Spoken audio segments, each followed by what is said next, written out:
The ever-consuming monsters of the 40k universe, the Tyranids are right to be feared galaxy-wide. A tide of living nightmares. They know not fear, hate, or compassion, only hunger and the desire to hunt. Each individual monstrosity is but a small part in a hive mind of millions and billions of such creatures, each just teeth in a maw aiming to devour all within its shadow. A true force to be reckoned with. Let's break down exactly what the Tyranids are and where they came from. Beyond the edge of the galaxy lies the cold, harsh unknown of the galactic void. Few are those who have ventured beyond this edge, and fewer still are those who have returned. It had been thought to be the great barrier of life, and that all beyond the galaxy was out of reach to those within, and that the galaxy was in turn too far from all others to be interacted with. This all changed, however, as those who dwelled within the galaxy learnt the hard way that they were not quite as isolated as previously thought. Creeping in from the galactic edge, an immeasurably ancient and implacable intelligence has begun to touch the worlds within, their tendrils reaching out and claiming that which they find. This intelligence, these tendrils, are what we know as the Tyranids. Named for their first encounter with the Imperium, the first Tyrannic war was fought over the world Tyran Primus during the earlier days of the 41st millennium. Whilst there are some spotty records of potential encounters between humans or Eldar and the Tyranids before this date, the true nature of these Xenos and the threat that they pose was fully understood on Tyran. Imperial forces first knew that something was amiss when patrols in the area encountered worlds stripped bare of all biological life. Animals, plants, and even the moss growing on the rocks was absent, with not even a trace of bacteria left on those barren worlds. Whilst they did not know it at the time, this was the work of Hive Fleet Behemoth, a Tyranid fleet that was weakened from hibernation and was building its strength up by consuming undefended worlds first, converting the biomass of the helpless planets into warriors with which to take on more difficult dinners.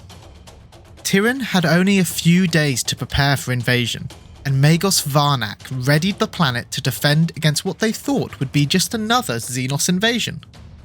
Tyran was to be a difficult dinner indeed, and with the planet armed with 4 huge orbital defense lasers, squadrons of fighters, and a healthy contingent of both the Astra Militarum and the Adeptus Mechanicus. The first wave of Tyranid orbital invaders were met with a sky full of flame and destruction, being forced to withdraw just as the lasers began to overheat and the fighters needed to refuel. Chasing after their attackers, the forces of Tyran were horrified to find that the mass of spores blocking out the space around them, hiding what they thought would be a half-destroyed Tyranid fleet, included only a dozen destroyed vessels, with well more than thousands still awaiting deployment. Varnak knew then that the first wave had been a test, and that these foes would not be so easily dissuaded. It was here that Predator became prey. The Tyranids set upon the Imperial cruisers that had been chasing them, either ripping apart their hulls or culling those inside with a mass boarding of gene stealers and gaunts. The Imperial fleet was cracked open and devoured, feeding the invaders and making a clearer sky for their vessels to push through to the planet below. Although the planetary defences managed to take down many Tyranid dropships, the cargo within still fell to the planet, some surviving the dramatic entry to take to the fight on foot. Winged bioforms called gargoyles died in the thousands as they charged the lasers, blocking their barrels, exhausts and vents with their mangled and charred bodies, with no thought for self-preservation. Imperial Guard officers called out orders and lasguns fired, but the relentless waves of the monsters could only be held back for so long.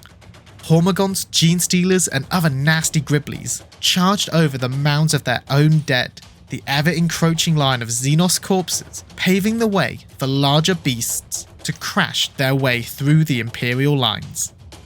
In mere hours from when the Tyranids first appeared in the skies above Tyran, the defending forces were defeated. Within days, the beautiful and verdant ocean world had become a dry and desolate wasteland, the very earth drained of any biological nutrient. When Inquisitor Cryptman found Tyran in this way, and discovered the data left behind by Magos Varnag explaining what had happened, he wasted no time in returning to the Imperium to warn them of this new and grave threat, naming them in honour of the world that had been consumed to bring news of these new horrors, the Tyranids. Stretching out around the galaxy, the Tyranid forces are divided into hive fleets, splinters of their overall horde. Whilst they all still belong to a single grand mind of the Tyranids, the Nord Queens that command these hive fleets take more direct control of the fleet's forces. Think of them like a franchise or a branch of the Tyranids. They still follow what head office tells them, but more specific orders come from their regional manager. The hive ships that make up the bulk of any fleet vary greatly in size and shape, each as uniquely grotesque as the next, with multiple feet-thick armour plating not only offering protection against warheads, but also protecting the living bioship from the harsh coldness of space. Whilst each of these ships are capable of smashing and gnashing their way through a dozen cruisers on their own, they often travel in groups, these ships coming together into a fleet and breaking blockades before unloading their monstrous cargo down upon the world below. In an attempt to categorise and bring order to the mess that the Tyranids variety presents, Imperial scholars and codifiers have named many hive fleets. They mark them apart by their differing colouring and their patterns on their carapace. Whilst these same scholars haven't been able to present why these different hive fleets, which typically create their warriors with very specific purpose down to the genome, would present in different colours like this, the Imperium for a whole is glad for it, as it allows them to track the various hive fleet and splinter fleets in an attempt to stop their rampant approach. As we've already mentioned, the Tyranids adapt.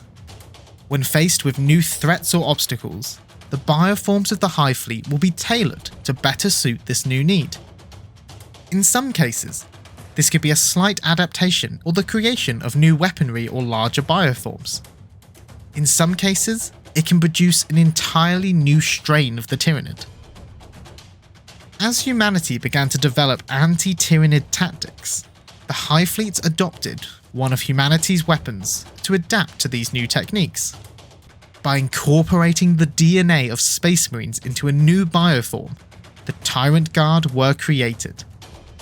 Living shields that feel no pain and require heavy arms fire to even dent, standing strong as they shield weaker but more dangerous creatures with their own bodies.